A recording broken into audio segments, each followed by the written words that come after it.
A lot. Yeah, you heard me. We got a lot for today's episode of the show. We are going to talk about tacos. Tacos will be talked about. We're going to talk about homelessness.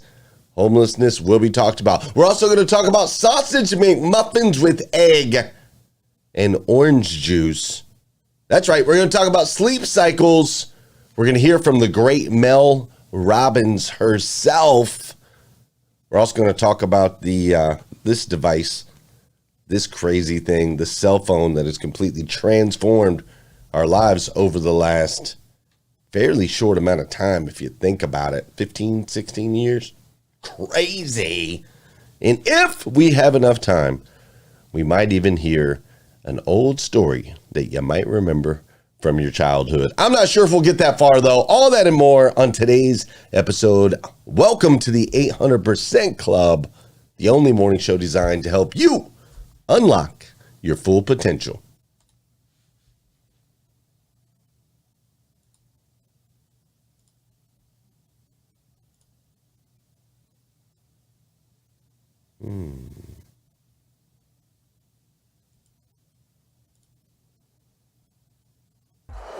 Good morning and welcome to the 800% Club, where we bring people together, equip them with the tools they need to succeed, and inspire you to be the absolute best version of yourself that you can possibly be. It's 5:30 a.m. and that means that it's time to rise, evolve, and make an impact together.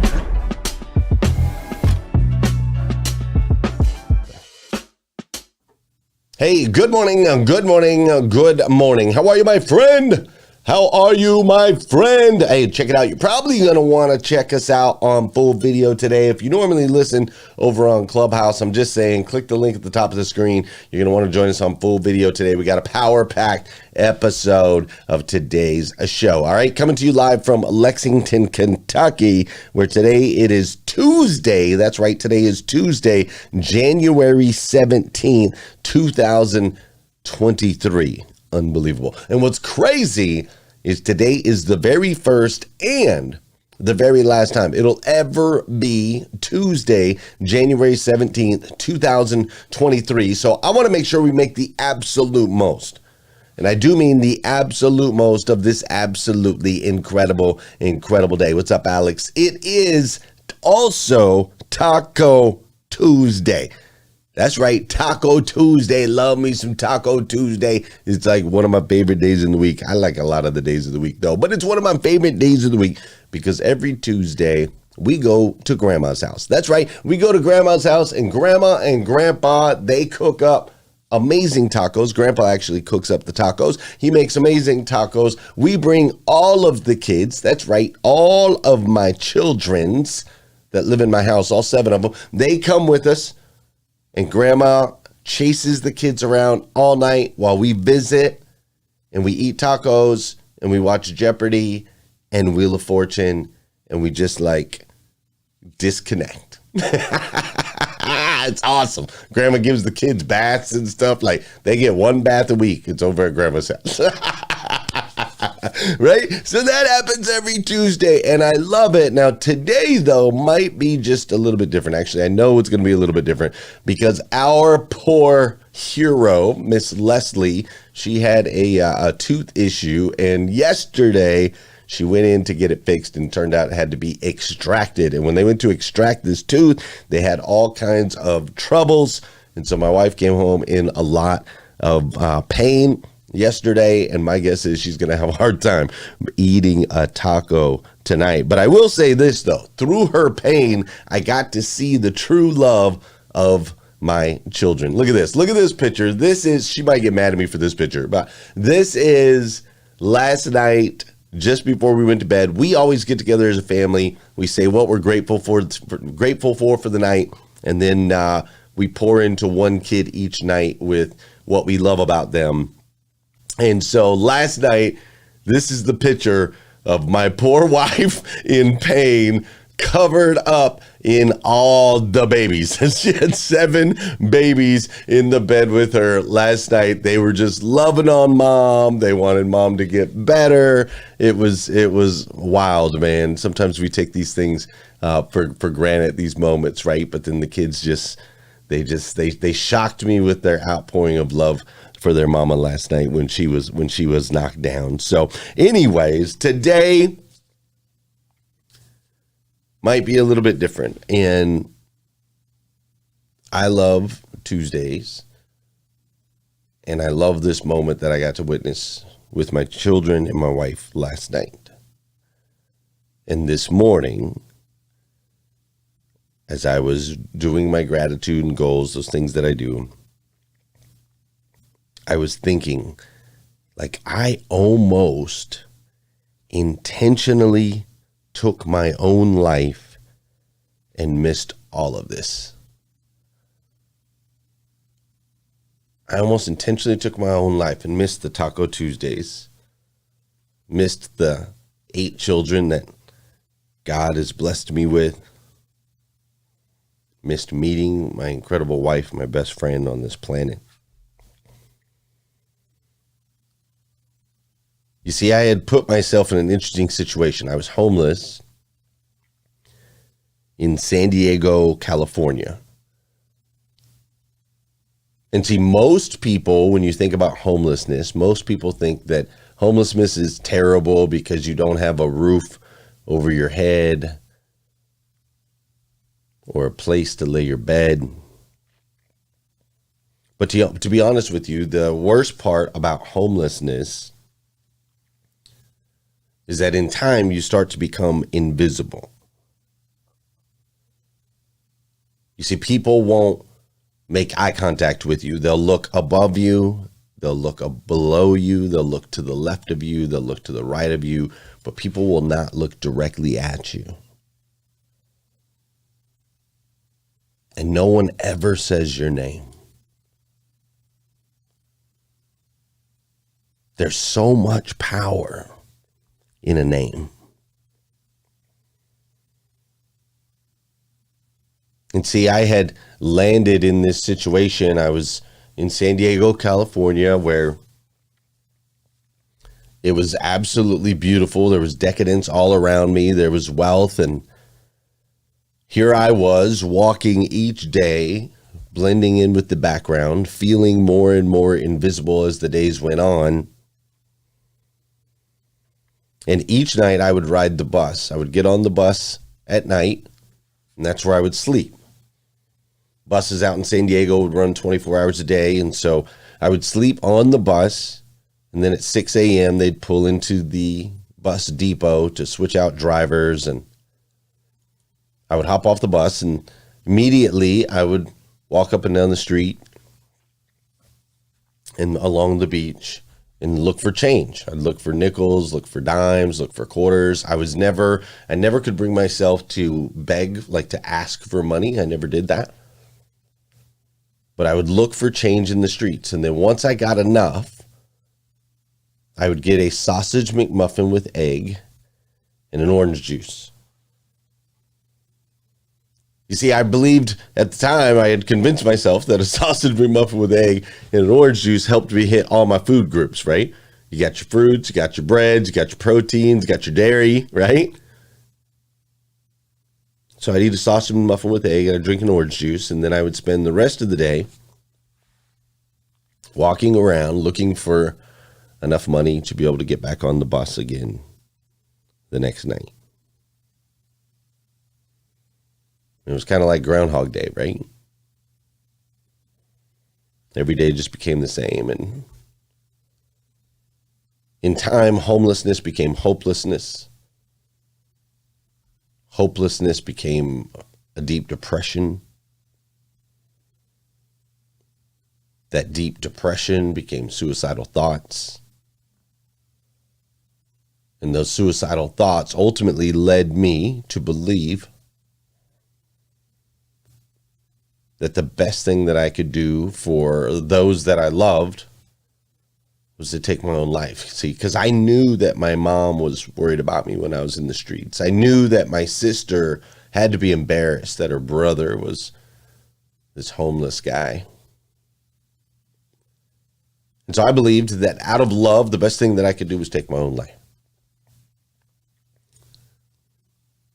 And I didn't have any other way to really do it because I didn't have any money to buy any of the equipment or tools that could be used for this type of thing. And so I decided, I'm a terrible swimmer. So I decided, or at least I used to be a terrible swimmer. I decided that I was going to drown myself in the Pacific Ocean.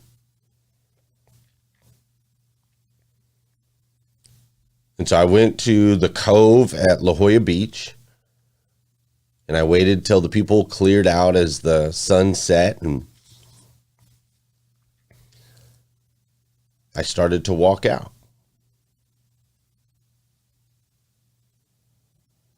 And I can remember the coolness of the water as it hit my toes. I can remember walking out further as the water started to climb up my shins and up my thighs. I remember starting to feel that buoyancy that you get once you get to a certain point in the water, kind of bouncing with the waves.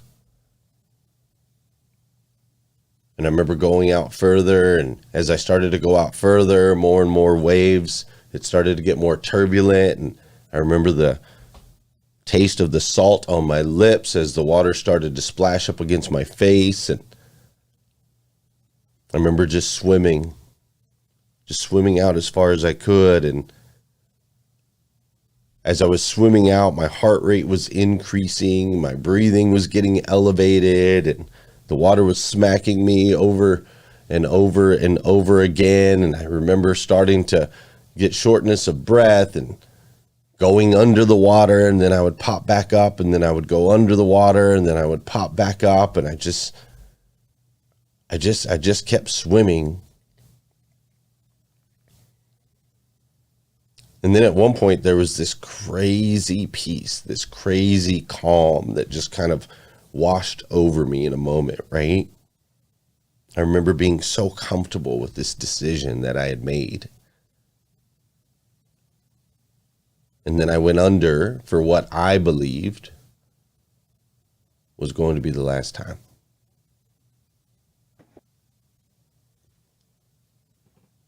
And when I went under this last time, all of a sudden, my feet hit the ground.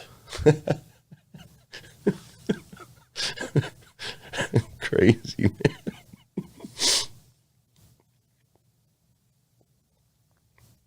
But all of a sudden, my feet hit the ground, and I popped back up. And when I popped back up with my head back above water and took a deep breath, and I looked around, and I had been washed back up on the shore. You see, the tide had been coming in while I was trying to swim out, and I was such a terrible swimmer that I couldn't even get out past the tide. And so I rolled up on the beach, and I remember laying there on the beach, and in that moment, I just remember thinking, like, golly, what a failure I am. I can't even do this right, man. Can't even frickin' take my own life right. I can't even do that. And as I was laying there in kind of like the shock of the moment and the failure and the knowingness that I had to go another day, God whispered words to me that completely transformed my life forever. He said, you take yourself wherever you go. And see, I had heard these words before. I had a mentor named Jason Kitts. He had told me those words. He used to tell me all that all the time when I was in the car business. He'd say, Glenn, you take yourself wherever you go. And I didn't really understand what that meant because I was stubborn and I was in my 20s and I didn't want to hear it. And it was everybody else's fault. It wasn't my fault. All the things that were happening in my life was everyone else's fault. It was their fault because they were racist. It was their fault because they had all the money. It was their fault because they wouldn't give me the promotion. It was their fault. I was blaming people all the time for every situation. And in that moment, when I heard those words, you take yourself wherever you go, It finally became clear because I looked back at my life and I started to realize that the environments changed, the cities I lived in changed, the people I hung around with changed, but for some reason I kept ending with the same stinking results. And there was only one constant across the board, and that constant was me. And it was like all of a sudden, I realized that you and I are the catalysts of all things, both good and bad in our lives. And from the moment the God of the heavens inked your name and my name on the great ledger, we were given this ability to create. And so that opened my eyes and I started to explore. I thought, well, where does this power to create come from? If I am the catalyst, where does it come from? And so I decided to dive in and start to learn more about me. I had to learn where I was from. I had to learn who I was and whose I was so I could figure out where this great, incredible power comes from. And as I started learning more and more, as I started diving in, as I started studying successful people from all around the world and taking cues from the different things that they were doing, I found this incredible pattern. I found that all of the most successful people in the world, all of them across the board, they all had a powerful morning routine. Now, I know that might sound crazy, but that was the one constant. I found that there were a lot that were faithful people. There were a lot that were driven people. There were a lot that were Sharky type personalities. There were a lot that had a lot in common. But the one thing that I found that was across the board for all of them, not a lot of them, not most of them, all of them,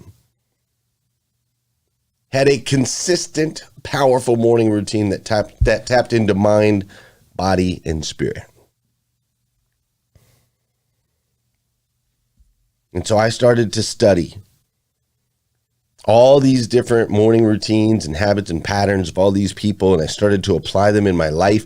And I'm here to tell you it made a massive impact in my life, to the point where I wrote a book about it. I wrote a book called The Morning Five, 5 Simple Steps to an Extraordinary Life.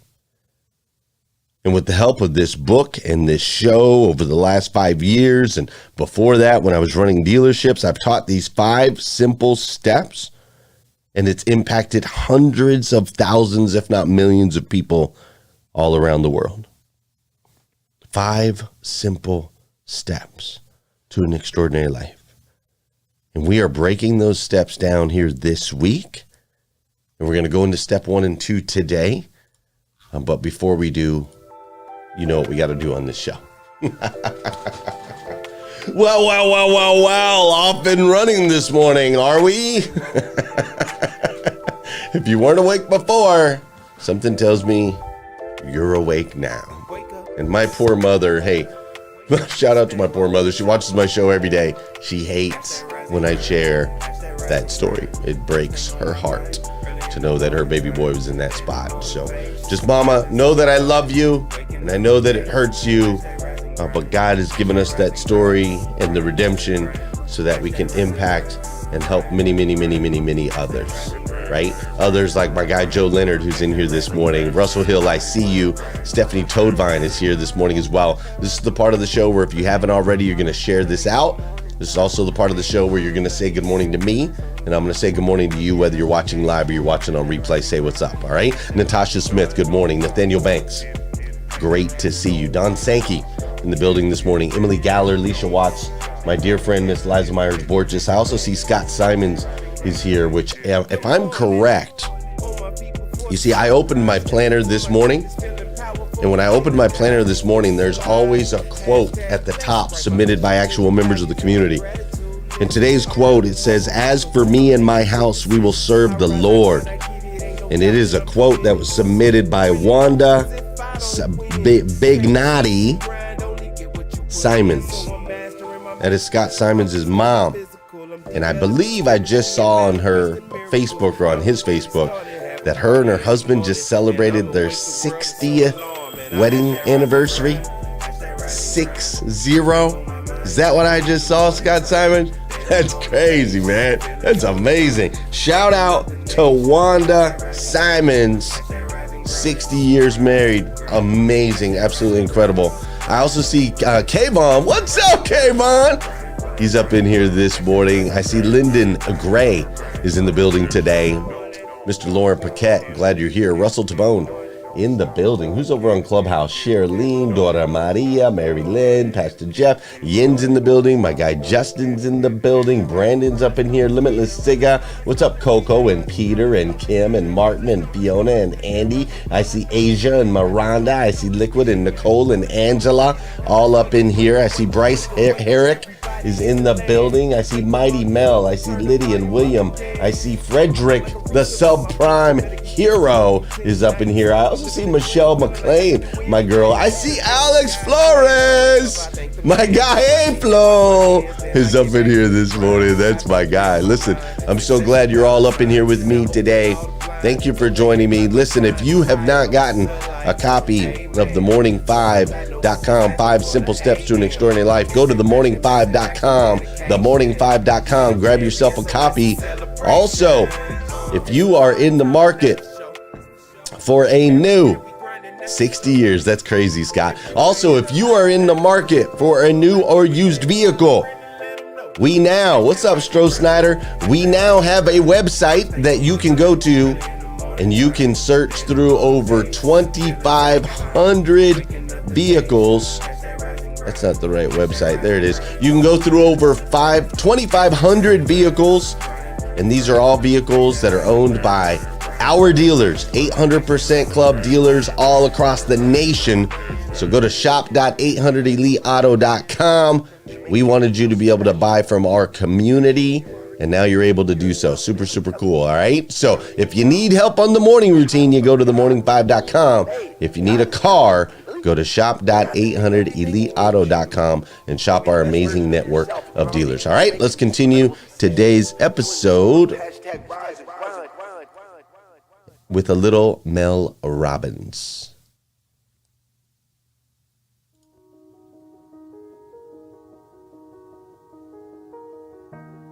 There's a massive connection that is well established in neuroscience, in all kinds of research studies around the world. There's an undeniable connection between your happiness, your productivity, your sense of control, the mindset and mood that you have all day long, and how you wake up. Notice I didn't say when you wake up. I said how you wake up. And in today's training, I'm going to explain the science around sleep, mindset, and how you should wake up every morning in order to set yourself up for the most positive mindset, the best sense of control, and the most positive mood and productivity that you could have. This is all based in science. This is not something that I'm making up, and this is also the way that I live my life, and it has been a game changer. You already know that the night before, you're going to plug your phone in outside of your bedroom, away from your bed, so that when that alarm goes off in the morning, you're not reaching for your phone while you're lying in bed and reading social media and the news, which is going to make you feel depressed and anxious. That you're getting out of bed and you have the ability to start your day without your phone in your face. That is critical for your mindset.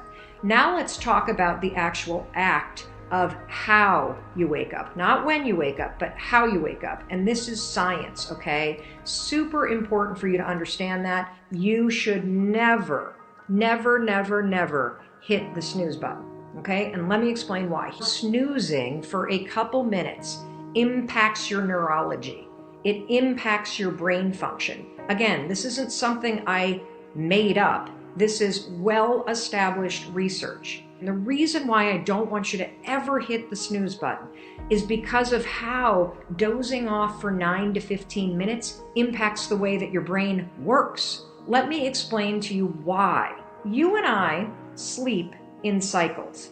We sleep in cycles of about 75 to 90 minutes, and then we start another one. And we go into another sleep cycle for 75 to 90 minutes. And then we typically start another one, and we start another sleep cycle that goes 75 to 90 minutes. And after 2 or 3 sleep cycles, or heck, if you're lucky, 4 of them, your body and brain go into a mode where for about 2 hours, your brain just goes into a state where it's getting ready to wake up. So for those of you that wake up naturally before an alarm goes off, or the alarm goes off and you've had anywhere from 6 hours plus of sleep, your mind is now in a state, it's not in a sleep cycle, where it is ready to wake up, it is ready to start the day, it is ready to be deliberate. If you wake up in that state and then you reach over and hit the snooze button and you doze off for 9 to 15 minutes, what do you suppose your brain starts again? If you're thinking a sleep cycle, you'd be absolutely right. And how long does a sleep cycle last? A sleep cycle lasts 75 to 90 minutes. So you drift off into a sleep cycle, your brain does, which lasts 75 to 90 minutes. All of a sudden the alarm goes off 9 to 15 minutes later. Your brain is in a sleep cycle. You are in a medical, neurological state right now that scientists call sleep inertia. It means that by falling into a sleep cycle and waking yourself up 9 to 15 minutes in it, the cortic region of your brain is now trapped in a sleep cycle. And do you realize it takes your brain, once you're awake, 4 hours to shake itself loose of the state of sleep inertia? Why is sleep inertia a bad thing? Studies prove that when you're in a state of sleep inertia, it impacts your speed of processing, it impacts your ability to focus, it impacts your ability to do any kind of strategic thinking. There's only one way to shock yourself out of sleep inertia, and that's to step in a cold shower. So if you ever have to get up at 4 o'clock in the morning when you probably are in the middle of a sleep cycle, just step in a cold shower. That'll shock your brain awake and you'll be out of a state of sleep inertia. If you keep hitting the snooze button, I am going to tell you something. It's going to make your anxiety worse. It's going to make your depression heavier. It's going to make your attitude negative. It's going to make your ability to focus harder. It's going to make your ability to be deliberate harder. And the simple solution is to force yourself out of bed. So today, here's your assignment. Tonight, when you go to bed, let's build on this. You're going to plug your phone in outside your bedroom and you're going to do the phone challenge so that the phone is nowhere near you. Tomorrow morning, when that alarm goes off, use the 5-second rule. Do not reach for the snooze alarm. You're going to go 5, 4, 3, 2, 1, and you are going to get out of bed. If you have to wake up very early, hop in a cold shower. It'll snap you out of it. That's all I want you to do for today. I want you to take the no phone and add in the no snooze button challenge. And I want you to notice how different you feel. I want you to notice if you're a chronic snooze button hitter. Do you feel a little bit more awake? Do you feel a little bit more focused? Do you feel less groggy than the mornings when you hit the snooze button over and over and over again? Because you know what? The answer is yes. You are going to feel less groggy. Yes, you are going to feel more awake. Yes, you are going to be more in control and more deliberate about what you're thinking about. Step 1 of the morning 5, never hit the snooze button. Alarm clocks were introduced to the snooze button in 1956 with General Electric's Telecron snooze alarm. That model snooze lasted 9 minutes, and it is officially been declared the devil because it's been ruining people's lives for 70 years now. It really is, man. It's the devil. What Mel Robbins is talking about is so true. Your sleep cycles are what it's all about, from light sleep to a REM sleep to a deep sleep and back. Takes between 1 and 2 hours per cycle. And when you hit that snooze button, send yourself into another cycle, it's an uphill battle. Now, why do we sleep that way? Well, we sleep that way because back in the caveman days, it didn't make sense to go into a coma for 8 hours. You get eaten by like a saber-toothed tiger or something like that. We didn't have ADT security systems. All right? So you sleep in cycles, and understanding that you are going to be at your peak performance if you can wake yourself up at peak cycle, right? So for example, I go to bed at 11 o'clock at night. I sleep 2 full cycles. My cycles are 2 hours and 10 minutes. I sleep 2 full cycles, which gets me 4 hours and 20 minutes of sleep. So I wake up at 3:20 a.m. Everybody always wonders, why do you have so much energy on the show? Well, one, I've already been up for 2.5 hours by the time you see me. But I get up at 3:20 a.m. Now, last night, I stayed up a little bit later because the Cowboys put a whooping on Tom Brady and them Bucks. So I stayed up a little bit later. So I adjusted my alarm, right? I stayed up till 11:20. So I adjusted my alarm to 3:40. That way I still wake up in cycle. Understanding your cycles becomes a superpower once you understand the circadian rhythms. So stay away from the snooze button. That's That's snap number one. That's step number one, and it's already 30 minutes in. So I can't go to step number 2. We'll go to step number 2 tomorrow. You're going to have to come back. All right. So today what we'll do is we'll head over to Clubhouse. We'll talk about this a little bit more on Clubhouse. And then tomorrow when you come join me, we'll jump into step number 2 and we'll jump into step number 3. And then Thursday we'll break down step number 4. And Friday we'll break down step number 5. We might have a special guest on here as well. Does that sound fair? Fair. All right. Go out there and attack your day. Listen, friends. I am so grateful that you choose to spend time with me. I am so grateful that God chose to pluck me out of the ocean in that moment and give me a second chance at this thing called life. And I am most, on top of all of that, I am most grateful that people say my name, right? My kids say, daddy, daddy, daddy, daddy, daddy. My wife says, honey, honey, honey, honey, honey. I share that with you because sometimes that's all anybody needs, is to just feel seen and heard and significant. So I'm going to challenge you this week to make sure you dial in your morning routine so that you can be the best version of yourself that you can possibly be. Not an average version, not a little bit above, not a little bit below, but the absolute best version of yourself that you can be so that you can go out there and shine a light, man. There is so much power in a name. God wrote yours down on the great ledger for a reason. So go out there and make a difference. Does that sound fair? Listen, I love you. I do. If nobody's told you that yet today, let me be the first. I absolutely stinking love you. Thanks for being here with me. I'll be back tomorrow morning, 5:30 a.m. We'll do it all over again, and I'll see you then. Sound fair? Peace.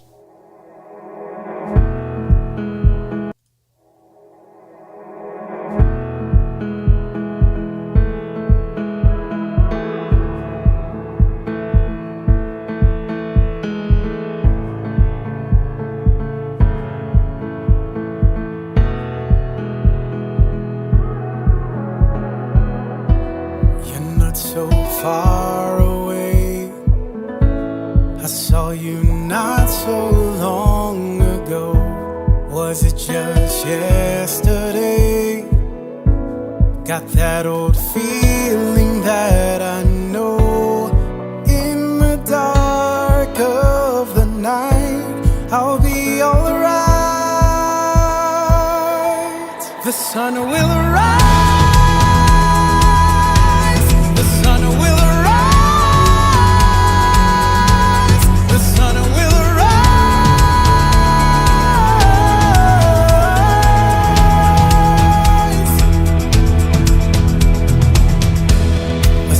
Of messages overtaking what I know.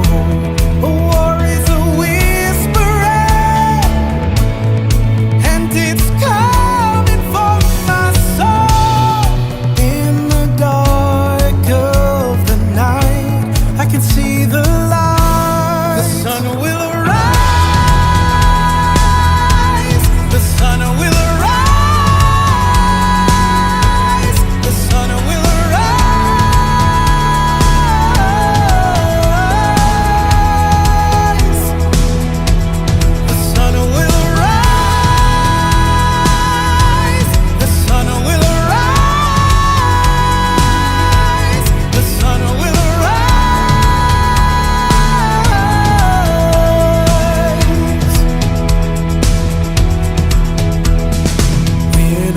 was broken, you came and set me free. I was searching for someone to fight for me. I'll remember it's your light that shines on me. I won't be afraid, I will look to the light. I will not be shaken, I know it will be alright. 'Cause you're with me, I know that the sun will rise.